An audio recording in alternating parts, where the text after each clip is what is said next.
Hi viewers, welcome back to my English channel. I am Dr. Sharada. Today we are going to discuss a poem, Another Woman. This poem is a part of 10th class English and written by Imtiaz Darkar. Now let us see about the poet. Imtiaz Darkar. She is a versatile poet born in Pakistan and brought up in Scotland. She is listed among the famous Indian poets such as Kamala Das, Sujata Bhatt and Tara Patel. She is not only a poet but also a painter and an accomplished documentary filmmaker. Her works include Parda, Postcards from God, and I Speak for the Devil, The Terrorist at My Table, and Leaving Fingerprints. What is the poem about? Let us have a gist of the poem. The poem depicts the pathetic life of a housewife who kills herself helplessly due to the brutality she faces. It picturizes a routine day of a poor woman, the abuses she had to face, and her feelings. Though the woman works hard for the family all the day, she is neither given any importance nor freedom to speak. It reflects the society's perspective towards women and violence against her. Here the poem begins. This morning she bought green methi in the market, choosing the freshest bunch, picked up a white radish, imagined the crunch it would make between her teeth, the sweet sharp taste, then put it aside, thinking it an extravagance, counted her coins out carefully, tied them, a small bundle, into her sari at the waist. The woman in the poem went to a market. She bought green methi there, selecting the bunch which was fresh, picked up a white radish, imagined the crunch it would make between her teeth, the sweet sharp taste, then put it aside, thinking it an extravagance. She picked up a white radish and imagined its crunch sound which comes when she bites it. She also imagined the sharp sweet taste it would give, but put it back again, thinking it an extra expenditure as she is buying all this with her husband's money. Counted her coins out carefully, tied them, a small bundle, into her sari at the waist. She counted the remaining coins left with her and tied them in a small bundle to the loose end of her sari and tucked it to her waist. Here is a stanza 2. Came home, faced her mother-in-law's dark looks, took the leaves and chopped them, her hands stained yellow from the juice, cut an onion fine and cooked the whole thing in the pot over the stove, shielding her face from the heat. Came home, faced her mother-in-law's dark looks. When the woman returned from the market, she had to face her mother-in-law's angry looks. Took the leaves and chopped them, her hands stained yellow from the juice. She took out the methi which she bought from the market and started chopping it. Her hands became yellow from the juice of the leaves. Cut an onion fine and cooked the whole thing in the pot over the stove. She took an onion and finely chopped it, cooked everything in the pot over the stove. Shielding her face from the heat, this means she protected her face from the heat coming from the stove. Stanza 3. The usual words came and beat their wings against her. The money spent, curses heaped upon her parents who had sent her out to darken other people's doors. Usually, words don't have wings, but the poet says words came and beat the wings against her.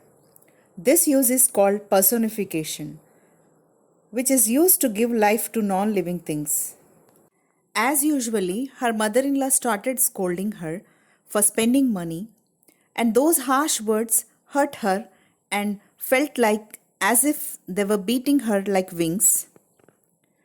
Her mother-in-law also cursed her parents for sending their daughter to darken their home. This is stanza 4.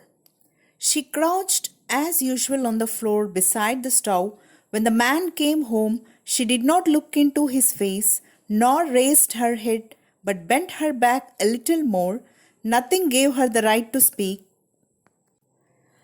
Like every time happens, she fell to the floor and sat beside the stove.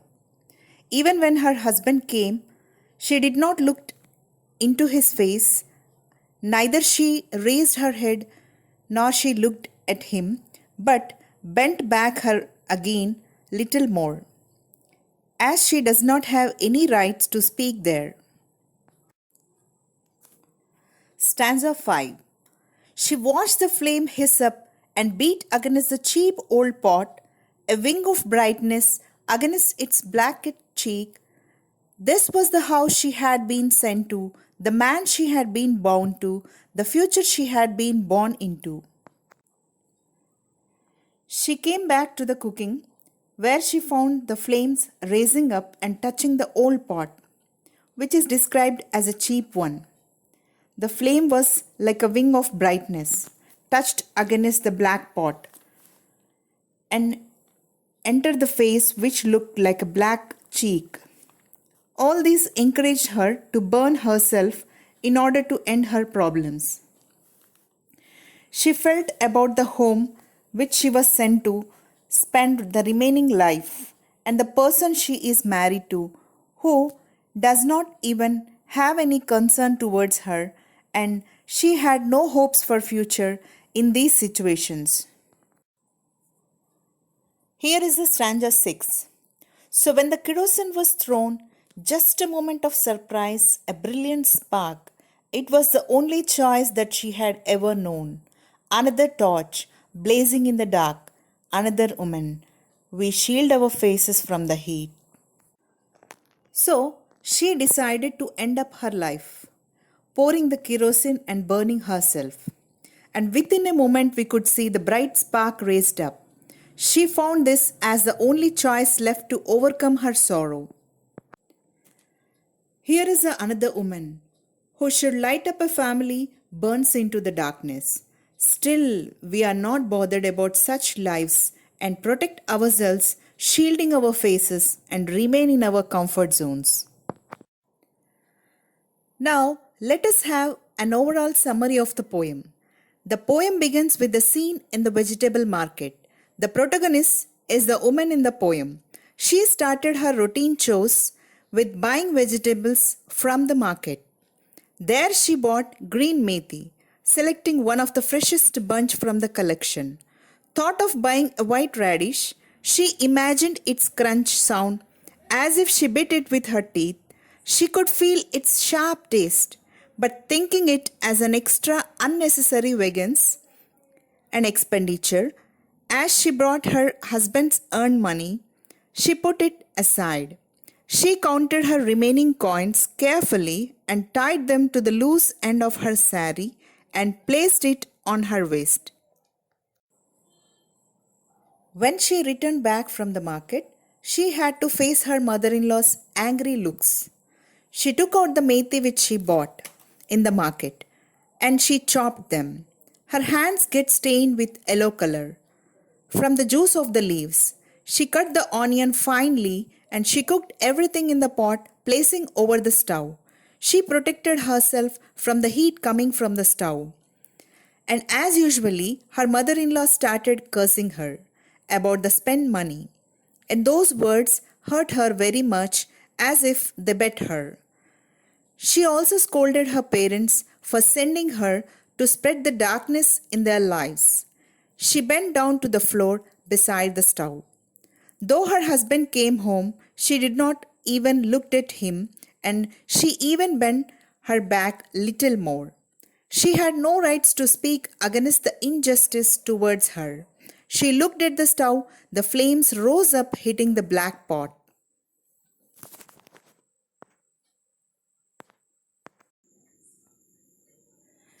It looked as the bright flames were hitting the cheeks of the pot, as they were giving hints to her to burn herself. She felt bad of her situation. Her life looked her as a constant struggle. She thought of the house where she was sent to spend her life, the kind of a person whom she had been married to live with, who never had a concern for her. So she decided to end up her life to escape from her miserable life. As she thought this is the only choice left to her, she poured kerosene on herself and burned to ashes. Within a moment there came a bright sparks. Another woman, who is believed to be a torch, lighting a light in a family, has ended up burning in the darkness. Still, we have no concern for such brutalities. We just protect and shield our faces in comfort.